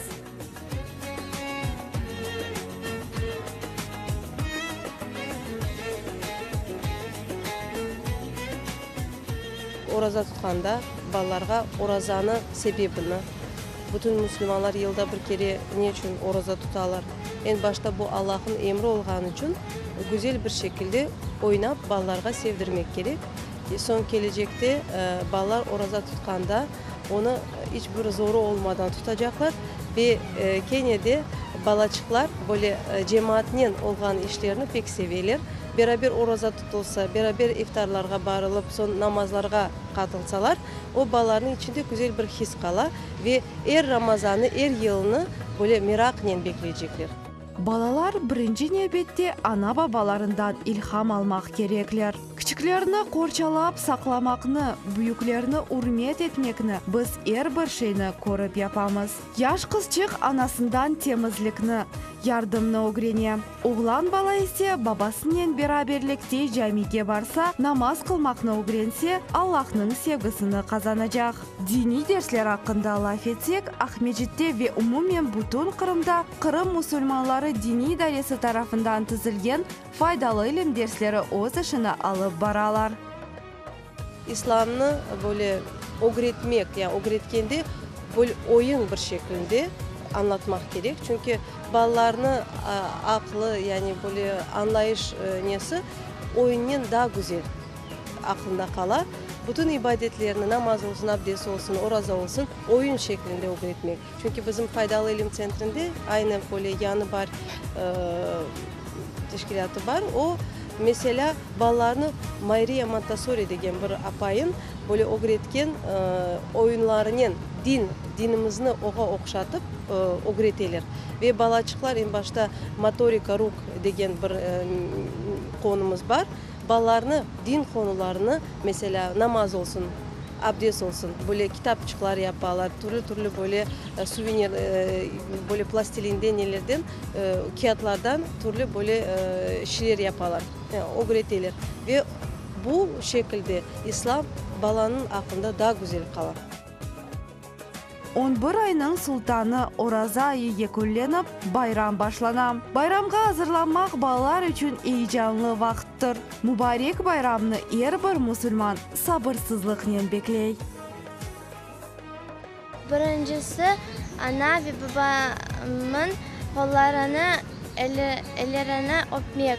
Son hartanamına ve karbabalarıma barıp ellerini alıp bayramın hayırlamağa isterim. Bayramның kıymeti ise bu musafirlerdir. Faydalı ilim merkezi ise cennet kokusunu taşıgan balaçıklarını musafirlikке davet ete. İnşallah bizde 27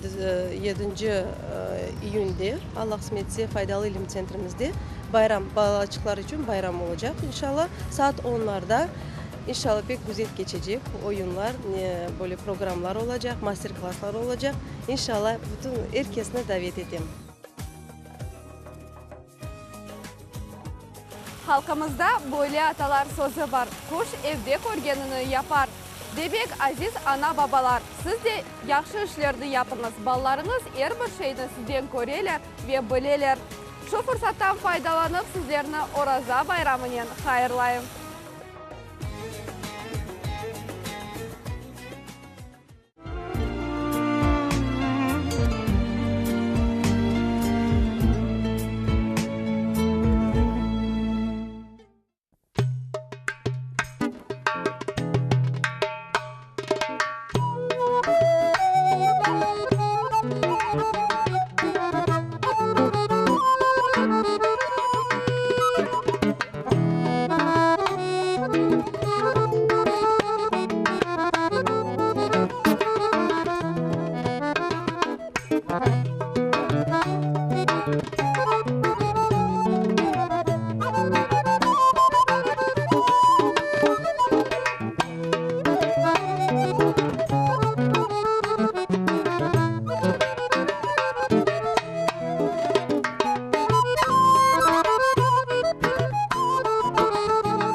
Çok sağ olunuz. Çok teşekkürler. Bizim çalgıcılarımızın elleri dert görmesin. Gerçekten de az kaldı. Endi oyunga düşecek edik Nurettin Bey'le beraberlikte.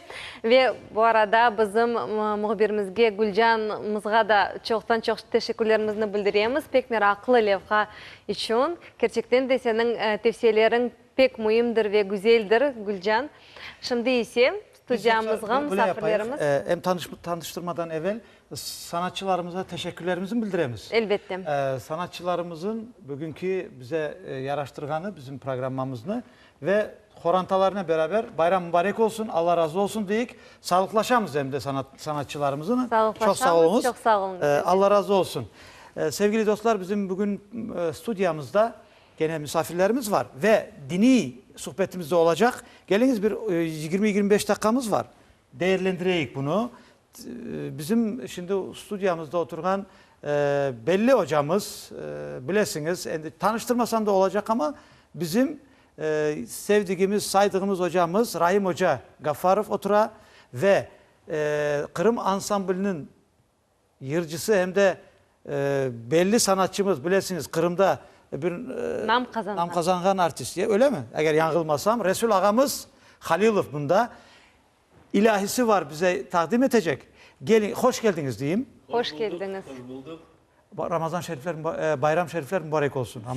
Cümle cemaatka, eski Kırım cemaati adından Uzbek camisinde toplangan bugün cemaat adından, bizim gençlerimizin adından bütün İslam dünyasına Ramazan, mübarek Ramazan hayırlı olsun deyip selamlar. Bayramımız mübarek olsun inşallah. Çok sağ olun. Şuba kuvanam ki efendim, bizim camilerimiz, eski Kırım'da, şahsi eski Kırım'da ben yaxşı bilem. Onda bizim camilerimizi yaraştırgan aynı zamanda bizim gençlerimiz, çocuklarımız. Maşallah, maşallah. Allah uzun ömürler versin. Dedemnin sünnetinden hiç vazgeçme evladım. Geçmişler orucundan hiç vazgeçme evladım. Ana vatan toprağından hiç vazgeçme evladım. Din, iman, bayrağımızdan vazgeçmeyecek evladım. Bugün bayram, kartı, yaşı, oynasın, külsün, şenlensin. Saz, kemane, düdüklerimiz çalsın. Davullarımız inlesin. Çalsın trubalarımız ağır hava, haytarma, karlı boranlı darı, tilge girsin. Dertli haval, Enver Usta'nın dertli havalı. Tım çalsın, kemane, düdük çalsın, aşk ile yaş yürekler kavuşsun. Coşkun çaldı bizim çalgıcılar. Bugünkü bayramımız ne güzel yaraştı. Ay maşallah, siz de ne güzel yaraştırdınız. Gerçekten de. Biraz evvelki misafirlerimizin timinde ait. Köp rahmet. Onlar da şimdi seyredebilirler. Big zor rahmet. Big zor rahmet. Hoş geldiniz, hem de çok güzel oldu bu gerçekten de. Efendim, tamam, bir zamanları siz bizim televastamızdan 11 ayının sultanı degen bir programmanı teşkil etken ediniz de. 3 yıl yaptık. Şu programmadan ben hiç vazgeçmedim. Her bir programmanı başından sonunacız. Gördüm, Ali da esimdedir. Allah razı olsun. Şu senin yaptığı işlerin yüreğimde kanımı kaynattı da pek güzel böyle isler duydurup bana böyle şiir yazdırdı. Nasıl? Onu sen kabahatlısın. Ben kabahatlıyım. Evet. Ya öyle kabahat, güzel kabahat Güzel kim yok kabahat hocam? yani. Ya buyurunuz. Yurtumuzga bayram geldi. Minareden yangırar ezan. 11 ayının sultanı hayırlı olsun Ramazan. 11 ayının sultanı Ramazan günleri var. Bu günleri hak için daima kütter halklar. Tekrarlap aytacakman. Kene kaytaracakman. Din, iman tilimizni siz ile kurçalacakman. Ramazan'ın yüzün ak. Maşallah. Temçit, iftar suyu hak. Gün doğmadan konğanca yapkan oruçlarınız hak. Ramazan biz ile, sinimizde can ile gelecek çocuklarımız için, nesil için urf adetlerimiz ile yurdumuzga bayram geldi. Minareden yangırar ezan, 11 ayının sultanı, hayırlı olsun Ramazan. Ay maşallah. Maşallah, çok Ya sağ Allah olun. razı olsun. Gerçekten Bu şiirini de ben güzel sana bir bağışladım. şiirler. Allah razı olsun. Maşallah. Çok sağ olun. Gururlandım. Sevgili dostlar, bütün teleseyircilerime seslenim. Böyle kabahatler çok yapayık da böyle şiirler Yazılsın. yazılsın. Elbette. Çok sağ olunuz. Ne güzel kabahat yapkan ekenim hocam. Çok güzel. Böyle kabahatler hayırlı kabahat öyle mi? Tabii. Hocam Allah razı olsun ağam. Şimdi gene ilahi dinleyeceğimiz sizden. Tamam. Şimdi çok sağ olunuz. Şimdi bizim hocamız bugün bundan başlayacağım. Siz çok güzel bir şey dediniz sabah bugün bayram namazında. Minberde dediniz ki ana baba, kimin ana babası sağ olsa kadrini kıymetini biliniz. Ölmüşler mezarlığa, ana babası sağ olan insanlar doğru ana babasının yanına dediniz. Bunu ettiniz. Onun ardından da gene bir şey ettiniz. Şimdi bir bayramda ana baba kıymetini anlatsanız ekağız. Gerçekten sürge başlamadan evvel herkesine selamlayayım. Buna Resul ağamız bütün Oz rayondan ayetті bizde muftiyatımızdan dından herkesine bayramnen tabii ki hayırlayımız. Mübarek Ramazan ayının bayramı hayırlı olsun. Tabii bayramda yapacağımız işler vardır. En birincisi Allah'ın rızasını kazanmak için bir ay boyu biz orada tuttuk ama bilemiz ki Allah'ın rızası ananın babanın rızasındadır. Onun için bunu hiçbir vakit unutmayacakmız ve Hazreti Peygamberimiz sallallahu aleyhi ve sellem aytkanı gibi cennet bile anaların ayakları astındadır. Analar en baştadır. 4 kere Hazreti Peygamberimiz sallallahu aleyhi ve sellem'ge soraylar. Bu dünyada diller kim en ziyade sevecekmiz degen vakit. Birinci kere anandır diye, ikinci kere anandır diye, üçüncü kere anandır diye, bir tek dördüncü seferde babandır dep ayta. Ve babanın alakalı da biz her vakit aytamız. Yani madem ki ananın makamı o kadar yüksek, babanın makamı da anlatıla bir hadiste.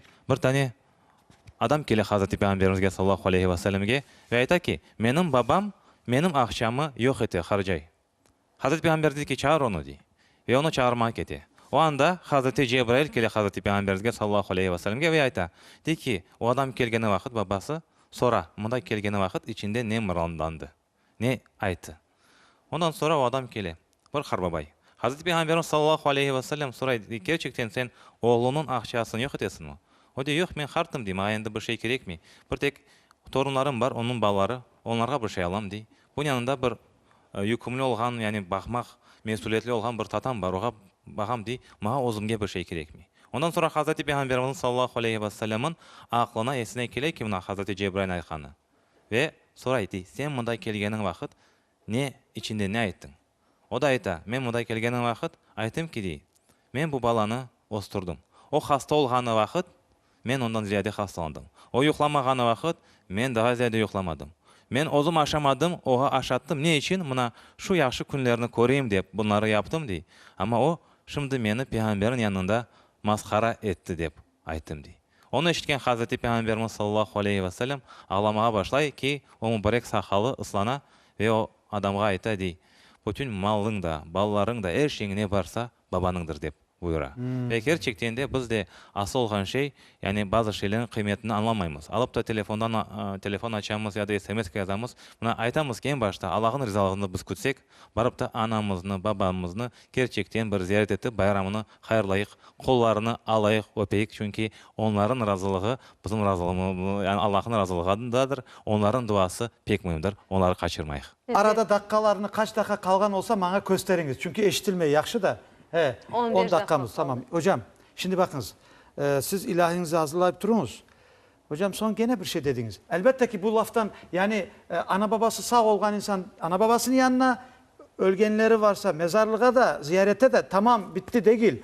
Son gene mezarlığa son gene büyüklerimizi yani bu hareket bu ziyaretler devam etmesi gerek. Son dediniz ki Özde bugün hocamız çok böyle öyle can gönülden öyle bir duygulanıp gittim. Hocam cümlemizden o sizin güzelliğiniz dediniz ki evden çıkkanda dediniz Allah'a işanasınız mı cebinizdeki paraya işanasınız mı ve ona göre bir aytınızda nasıldı orası? Gerçekten aytılmak istegen şey bilesiniz bu Ramazan ayında biz fukarenin halini anlamak gerekmiz. Ve gerçekten de bakımız vakit alimlerimiz aytkanı gibi yani malımız Evet. din için olması gerek. Yani dinimiz mal için değil o şekilde. Din mala hizmet etmeyecek. Yani mal dinge hizmet edecek. Ve bu pek mühimdir. Ve biz de gerçekten şu Ramazan ayında Allah-u Teala bizlerge bu kadar nimetler beri biz de elimizni cebimizge, kesemizge atacakmız. Andan bir şeyler çıkaracakmız Allah rızası için. Onun için şimdiden ben bu fırsattan kullanıp aytmak isteyim ki gerçekten bizde muftiyatta merhametlilik aksiyası var. Anda hasta balacıklarga bir yardım meselesinden herkes kol tutsun, yardım etsin. Gerçekten biz o balacıklarını, hastalarını kuvandırayıq ki onların sayesinde biz yardım eteyik. Allahu Teala gerçekten yani bizden o yamanlıkları alsın. Bunun yanında da biz düşüneyik. Biz evden çıkanımız vakit. Kimge ışanamız? Allah'a mı ışanamız yoksa cebimizge aşağı mı daha ziyade ışanamız deyip ozumuzu bir tartayıq ve gerçekten de Allah'a ışangan, onun rızası için işler yapkan kullar olayıq. Çünkü balon bahtiyarlık budur.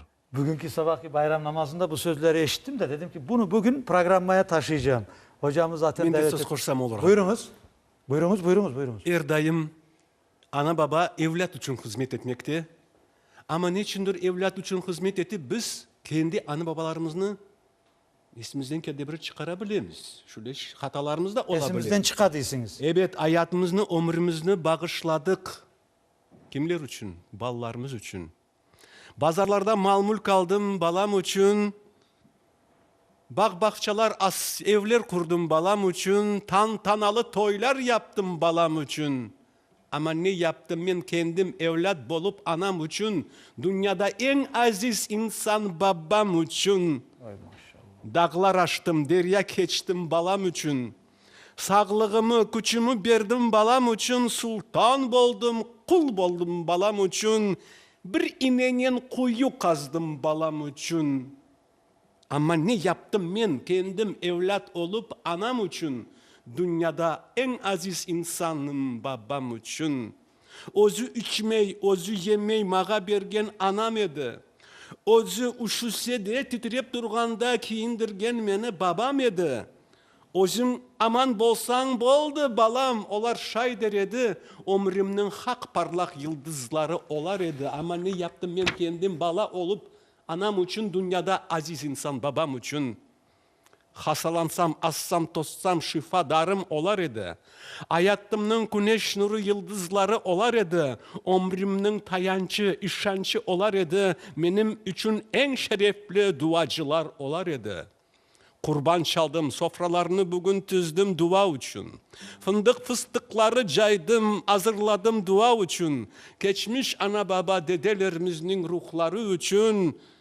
Gelecek bala çağımızın, torunlarımızın ana vatan toprağımızda baktlı ömürleri için. Ama ne için kutmadım bu urf adetleri? Sağ bolganda anam için. Dünyada en aziz insan baban için. Sonra peşman kendine düşman olma sakın. Sağ bolganda sevgi ile çalış, yaşa anan için. Dünyada en aziz insan baban için. Gelecek baktlı bizim çocuklarımızın ömürleri için. Çok teşekkürler, çok sağ olun. Şimdi bakınız, bizim 5 dakika vaktimiz var. Tamam. Şimdi hocam bir şey soracağım. Bu 3 aylar arasındaki ibadetleri aytayıq da son ilahinen bitiririk programımızı. Gerçekten bu 3 aylar değil de yıl boyunca ibadetler pek mühimdir. Çünkü bu yani Hazreti Peygamberimiz sallallahu aleyhi ve sellem buyurganı gibi biz bu orazanın kıymetini bilseydik, onun bir yıl sürmesini istedik. Gerçekten de bizge öyle yaşama Allah-u Teala nasip eylesin. Bu yanında işte bayram hakkında aytalar da ben onu da aytmak isteyeyim. Çünkü bazı programlara çıkamız, bazı hurafeler anlatamız. Deyler ki mesela iki bayram arasında evlenmek olmay gibisinin böyle düşünceler var. Bunlar da yanlıştır muhterem cemaat. Onlar hepsi yapılır. Ama en mühim olan gerçekten buna biz en kuvvançlı günümüzünü, bayram günümüzünü mezarlıktan başlayımız. Hepimiz bu dünyada musafirmiz. Onun için de gerçekten de günümüzünü Allah rızası için yaşamamız gerek ki bu dünyada bayram ettiğimiz gibi Allah-u Teala'na barağımız vakit anda da bayram etmeye Allah-u Teala nasip eylesin. Allah razı olsun. İlk oraza, şimdi oraza tutmak mümkün. Kaysı günü?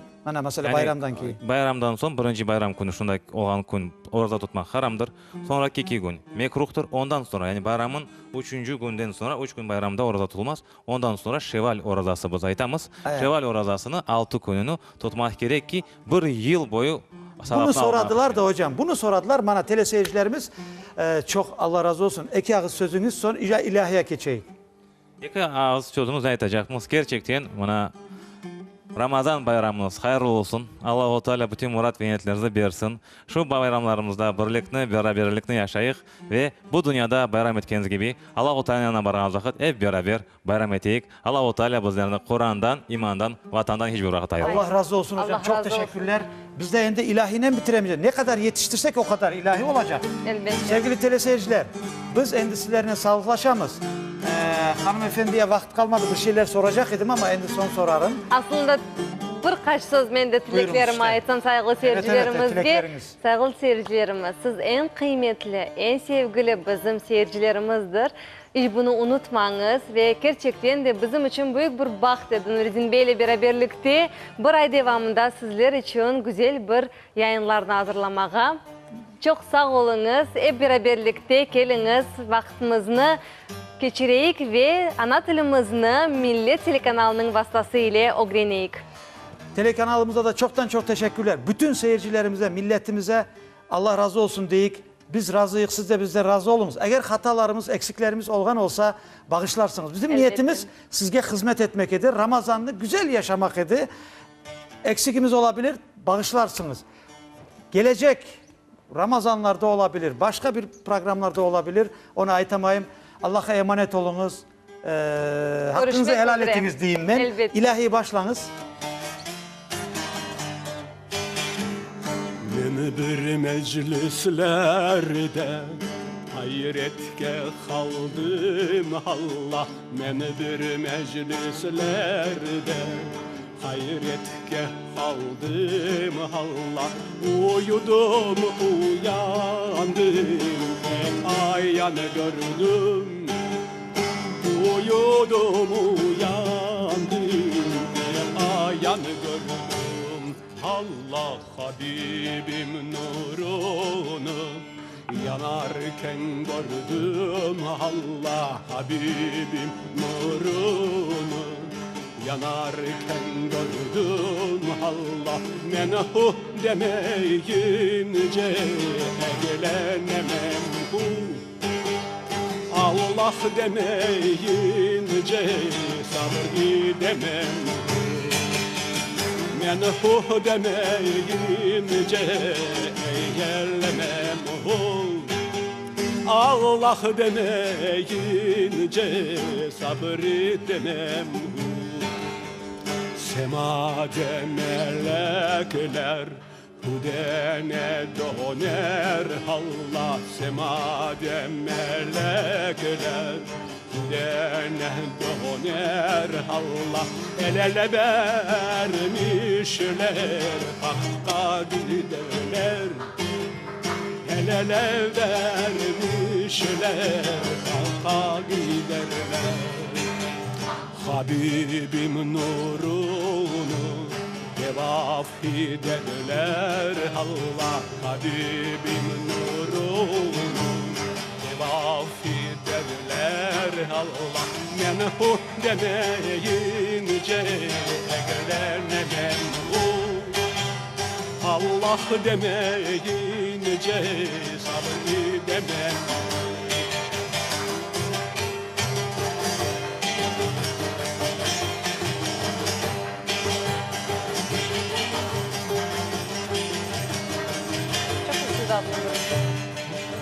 Ben bir çeşme yaptırdım mermer taşından Allah. Ben bir çeşme yaptırdım mermer taşından Allah.